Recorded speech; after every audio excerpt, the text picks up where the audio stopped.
Assalamualaikum warahmatullahi wabarakatuh anak-anak. Waalaikumsalam warahmatullahi wabarakatuh, Bapak. Gimana kabarnya sekarang? Alhamdulillah baik, Bapak. Ada nggak yang nggak masuk pagi hari ini? Ada, Pak, Zainuddin gak masuk. Oh iya, semoga teman-temannya yang nggak masuk supaya diberikan kesehatan dan dapat mengikuti pelajaran sebagaimana biasanya ya. Oke, Pak. Nah, sebelum kita mulai pembelajaran pada pagi hari ini, alangkah baiknya kita berdoa dulu ya. Nah, ketua kelas silahkan pimpin doanya. Baik, sebelum kita mulai belajar, marilah kita berdoa. Berdoa, mulai. Bismillahirrahmanirrahim. Amin. Alhamdulillahirrabbilalamin. Nah, di sini adik-adik ya, tujuan daripada berdoa itu agar keberkahan di dalam diri kita menuntut ilmu itu supaya diberkahi oleh Allah Subhanahu wa taala. Nah, dan kita harus semangat ya belajar menuntut ilmu, karena menuntut ilmu itu wajib bagi setiap muslimin dan muslimat. Dalam hadis mengatakan, "Talabul ilmi faridatun 'ala kulli muslimin wal muslimatin." Menuntut ilmu itu wajib bagi setiap laki-laki dan perempuan. Oleh karena itu, marilah kita bersemangat dalam menuntut ilmu agar apa? Agar dapat meningkatkan diri kita dan dapat meningkatkan atau mengangkat derajat kedua orang tua kita. Nah, kemarin kita sudah mempelajari tentang rukun Islam. Nah, di sana adik-adik sudah tahu bahwa rukun Islam itu ada 5 dan penjelasan-penjelasan mengenai setiap dari penyebutan daripada rukun Islam. Nah, di sini sekarang kita akan mempelajari tentang tauhid, yaitu tentang rukun iman. Nah, di sini siapa yang tahu berapa rukun iman? Ada 6, Pak. Coba sebutkan, Dek Holadan. Yang pertama, percaya kepada Allah, percaya kepada malaikat, percaya kepada kitab, percaya kepada Rasul, percaya kepada apa terus, Pak? Lupa. Hari kiamat. Ya, hari kiamat. Nah, yang keenam itu pada qada dan kadar. Nah, betul sekali. Tepuk tangan dulu kepada Dek Holadan. Nah, di sini kita akan menjelaskan setiap daripada rukun iman itu sendiri. Yang pertama, percaya kepada Allah. Di sini, kalau kita percaya atau meyakini adanya Allah Subhanahu wa taala, kita tidak hanya meyakini saja tanpa kita melaksanakan amal ibadah yang diperintahkan oleh Allah Subhanahu wa taala. Salah satu contoh yang paling mudah kita meyakini bahwa Allah itu ada dan Allah itu esa, yaitu kita melaksanakan sholat 5 waktu.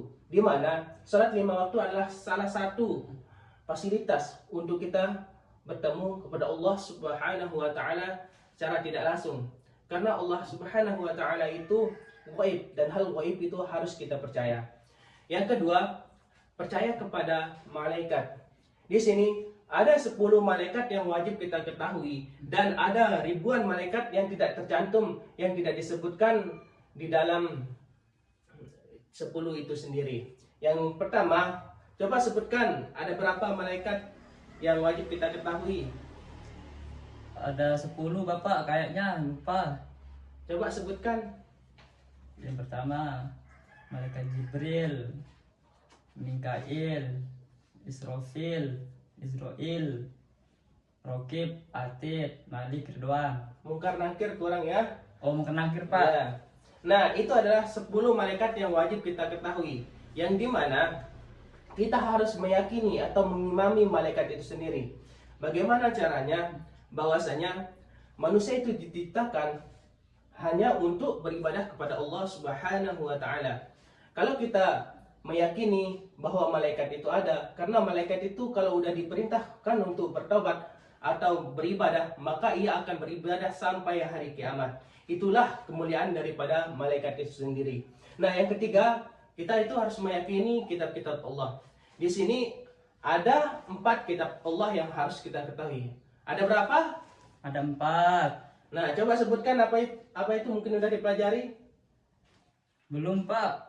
Belum dipelajari. Nah, ada 4 ya.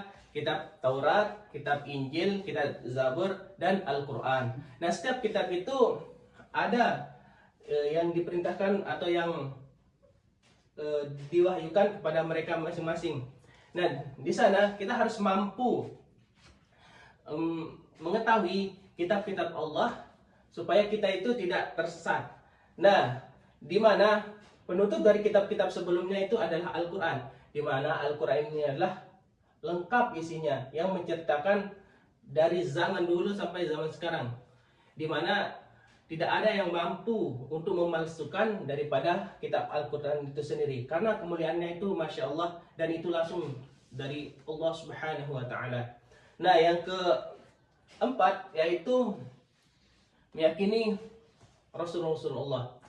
Di sini ada 25 Rasulullah yang dapat kita ketahui ya, yang disebutkan. Tetapi sebenarnya Nabi atau Rasulullah itu banyak sekali, sampai ribuan dia. Tapi yang hanya disebutkan ada 25. Yang kelima itu meyakini hari akhir atau kiamat. Hari kiamat itu dibagi menjadi dua ya, yaitu kiamat sugro dan kiamat kubro. Di mana kiamat sugro itu adalah kiamat kecil yang dapat kita rasakan setiap hari, baik itu musibah, gempa, banjir, dan lain sebagainya. Itu adalah kiamat sugro. Dan kita harus mampu bahwa setiap musibah itu pasti ada hikmahnya. Nah, yang kedua itu kiamat kubro, yang dimana kiamat kubro ini adalah dimana isi dunia dan seluruh alam semesta ini hancur. Yang keenam adalah qada dan qadar, yaitu qada itu adalah ketetapan Allah atau takdir Allah, yang dimana ada dua tentang takdir, yaitu takdir yang bisa diubah dan takdir yang tidak bisa diubah. Dan qadar adalah bagaimana cara kita menggapai dari qada itu sendiri. Kalian mengerti atau tidak, anak-anak? Paham, Pak. Nah, mungkin dari penyampaian Bapak ada hal-hal yang belum dipahami. Ada yang ingin bertanya? Saya, Bapak. Coba, Adil Adan, apa yang ingin ditanyakan? Kalau jodoh itu bisa dirubah apa enggak, Pak? Nah, kalau jodoh itu tidak bisa dirubah ya, Adil Adan, karena jodoh itu udah tertulis di Lauhul Mahfuz, yang dimana cukup kita memperbaiki diri, maka jodoh kita itu adalah cerminan diri kita sendiri. Oleh karena itu, perbaikilah diri dari sekarang supaya jodoh kita kelak akan mendapat yang solehah dan mendapatkan keturunan dan yang soleh dan solehah. Mungkin itu saja. Nah, di sini dapat kita simpulkan bahwa kalau kita meyakini dari keenam rukun iman itu sendiri, maka keimanan dalam diri kita itu sangatlah besar dan tidak mudah tergoyah oleh agama atau keyakinan lainnya. Karena apa? Pondasi yang telah kita bangun daripada rukun-rukun iman tadi itu sangat kuat dan mencangkup semua tentang keimanan. Nah, untuk minggu depan, adik-adik saya tugaskan untuk mencari hal-hal yang berkaitan dengan rukun iman, yaitu salah satunya itu bagaimana cara kita untuk meyakini Allah itu Esa. Dan yang kedua, sebutkan dari keempat kitab itu siapa saja atau kepada siapa diwahyukan keempat kitab itu sendiri, kepada Nabi siapa saja. Nah, untuk soal yang ketiga, kan tadi itu ada temannya yang bertanya tentang jodoh itu apakah takdir yang bisa diubah atau tidak bisa diubah, dan Bapak jawab tadi tidak bisa diubah. Nah, tugasnya minggu depan lagi satu, cari contoh takdir yang bisa diubah. Mungkin itu saja penyampaian dari Bapak, kurang lebihnya mohon maaf. Sekian, assalamualaikum warahmatullahi wabarakatuh. Waalaikumsalam warahmatullahi wabarakatuh.